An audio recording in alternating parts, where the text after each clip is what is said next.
Hello, and welcome to the CNN 7 o'clock news. I'm Ben True. Today, horrible news in the Middle East as ISIS has killed a special operative Navy SEAL, Charles Keating IV. ISIS, the Islamic State of Iraq and Syria, is a terrorist nation born from another infamous group, Al-Qaeda, who was responsible for the 9/11 bombings. ISIS now controls large parts of Syria and Iraq, including the major cities of Raqqa, Mosul, and Falah. In this map behind me, the red is the territory ISIS has lost, the green the area they have gained, and the black the area that they control. The Syrian army has been fighting to take back this land and has been successful in regaining small towns along ISIS supply routes. But the army has also been responsible for thousands of civilian deaths.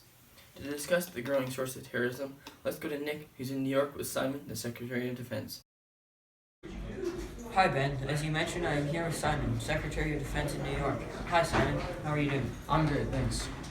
What do you think the United States should do about ISIS in the Middle East, now that they control an area as large as the UK?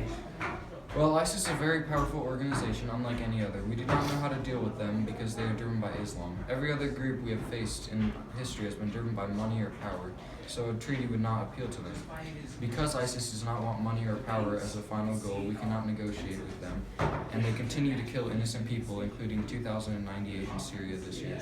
Because of this, we should drop poisonous gases all across the territory, having the same effect as a nuclear blast without the fallout a bomb would have. It is extreme and very unlike the people of my country, but it must be done to avoid the political and social fallout that a war would have. The UN would step in immediately and take control of the area. ISIS must be stopped in order to restore the balance of power in the Middle East. Okay, and what about the civilian casualties in a plan like that? Millions of children and innocent citizens would be killed. The price is worth the end result. The most dangerous and mysterious organization in the world taken out at the cost of a mere few million people. It is definitely worth it. And that is just one of the many possible solutions to the ISIS problem in the Middle East. You heard it, straight from Simon, the Secretary of Defense. To kill ISIS, we must use lethal gas that covers the entire Middle East and disregard the casualties. Back to you in the studio, Ben. Yes, thanks, Nick. However, as Nick mentioned, there are many proposed solutions when dealing with ISIS, as almost all of them are more peaceful than the idea just proposed. To see more on the ISIS crisis, let's go to Kyle, a CNN reporter in Syria. Thanks, Ben. We have just received some new images from inside ISIS's borders. Let's take a look. ISIS, as shown on your screen, is now the most dangerous terrorist organization on the planet.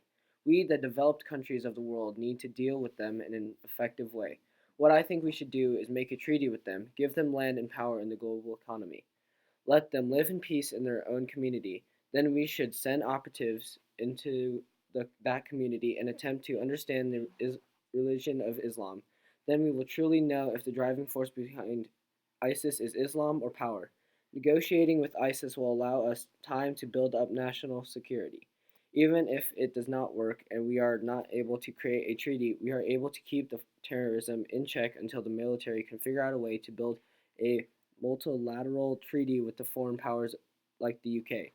The US will also have time to call on their NATO alliances. If we give ISIS a state, then we will set up a summit meeting and use diplomacy to reach a solution. Good point, but there is one clear solution. What we need to do is send troops into the area to start eliminating ISIS and change their tactics that have been beating us in the field. It is a fact that 100% of wars before the war on terrorism were fought with troops on the ground, and this war should be no different. We need troops, and yes, it will lead to more casualties, but we are at war with those who have killed Americans already. We cannot allow a terrorist group to flourish in the Middle East while we ignore them.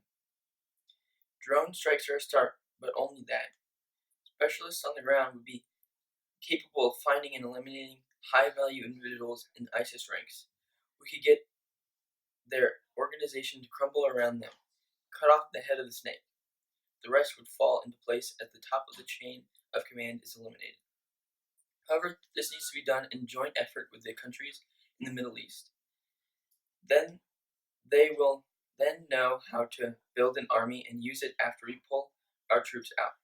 America, Obama, Trump Clinton, and Sanders.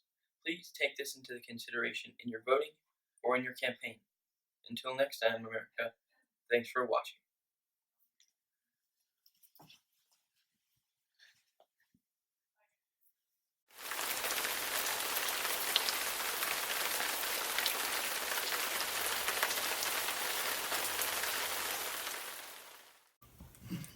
Hello, and welcome to CNN. So, I can't, I mean, my first action.